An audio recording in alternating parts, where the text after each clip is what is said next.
Bonsoir les citizens.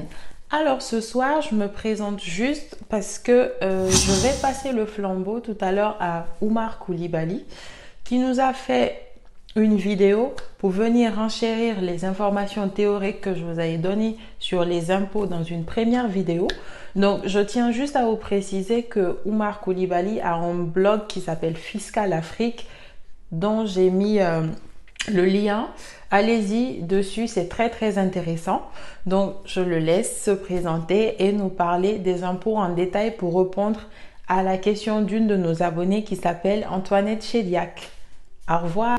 Bonjour, je suis Coulibaly Oumar, je suis juriste fiscaliste. Je fais cette vidéo pour répondre de façon succincte à une série de questions qui m'a été soumise par le site Citoyen 224.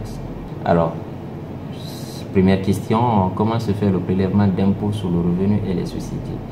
L'impôt sur le revenu, en principe, c'est une déclaration d'ensemble de revenus qui est effectuée après l'année civile, que le contribuable doit déposer à l'administration fiscale concernant tous les revenus dont il a disposé au cours d'un exercice.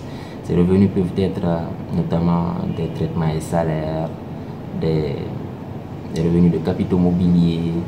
Ça peut aussi être des revenus fonciers, des bénéfices industriels et commerciaux, des bénéfices non commerciaux et des plus-values. Mais en Guinée, l'impôt est prélevé à la source. Il y a un système de retenue qui est mis en place qui permet plutôt de libérer le contribuable de toute déclaration en fin d'exercice, et qui fait que le redevable légal de l'impôt en Guinée, c'est plutôt les employeurs au titre des traitements et salaires, aussi les sociétés distributrices de revenus au titre des plus-values, au titre des revenus de capitaux mobiliers. Ce sont donc ces entités qui sont censées collecter les impôts et reverser à l'administration fiscale au compte du contribuable qui est concerné. Et cela dépend bien sûr de la nature du revenu perçu. Pour les autres, il y a une déclaration qui est faite selon des dates bien précises que nous allons évoquer dans les lignes suivantes. En ce qui concerne les sociétés, l'impôt est prélevé sur la base d'un résultat fiscal. Et ce résultat fiscal est obtenu sur la base d'un résultat comptable auquel il faut faire des retraitements extra-comptables, c'est-à-dire des déductions et des réintégrations. Ces opérations, en principe, consistent à tenir compte de certaines charges qui, bien que comptablement admises, ne sont pas fiscalement déductibles, et aussi de certains produits qui sont soumis à l'impôt, mais qui, de par leur nature, exonérés d'impôts par la fiscalité en question. Donc voilà, bref, comment se fait le prélèvement d'impôts sur le revenu en Guinée. Et la seconde question, comment se font les déclarations d'hier?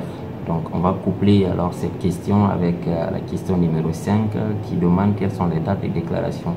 Alors en principe, vu qu'on a dit au titre de l'impôt sur le revenu, l'impôt est prélevé à la source, donc ce sont les entités collectrices d'impôts, c'est-à-dire les sociétés au titre des revenus de capitaux mobiliers, ou bien les employeurs au titre de l'impôt au titre des traitements et salaires, qui font la déclaration auprès de l'État. Donc ce n'est pas le contribuable lui-même qui va payer à l'administration fiscale ou qui va calculer l'impôt et déclarer à l'administration fiscale, mais l'impôt est plutôt calculé par l'employeur et justement par les sociétés aussi, si ça concerne bien sûr la distribution de revenus, que ce soit des produits de placement revenus fixes, des produits de placement revenus variables au titre de l'impôt, au titre des revenus de capitaux mobiliers. C'est la société qui déclare l'impôt à l'administration, qui prélève l'impôt sur le revenu et qui le déclare à l'administration fiscale. Et cela se fait selon la nature du revenu net catégoriel en cause. S'il s'agit des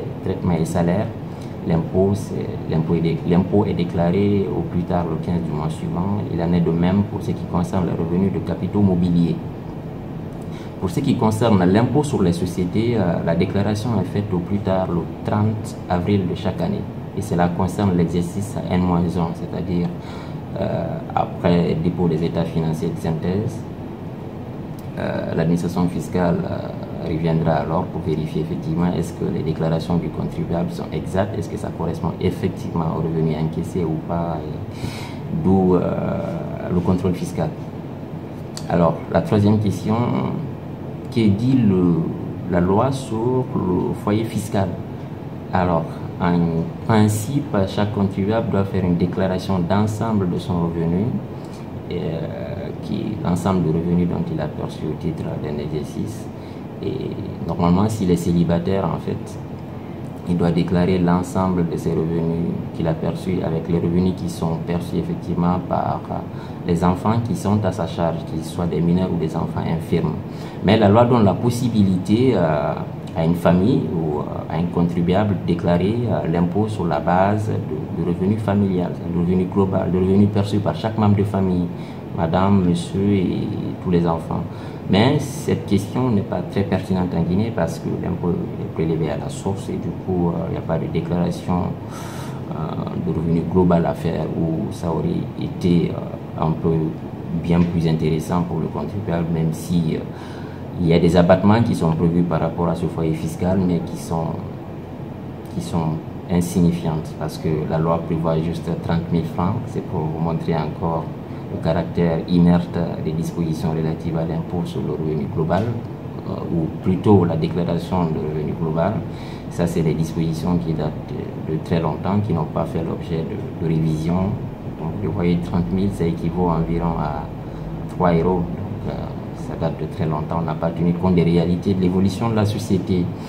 La dernière question, comment sont gérés les impôts et taxes une fois collectés? Alors, moi, je suis fiscaliste de profession, je ne peux pas vous donner comment, ou plutôt vous éclairer sur comment sont gérés les impôts. Ça, je pense, c'est une question qu'il faut adresser à l'État, qui se permettra de répondre.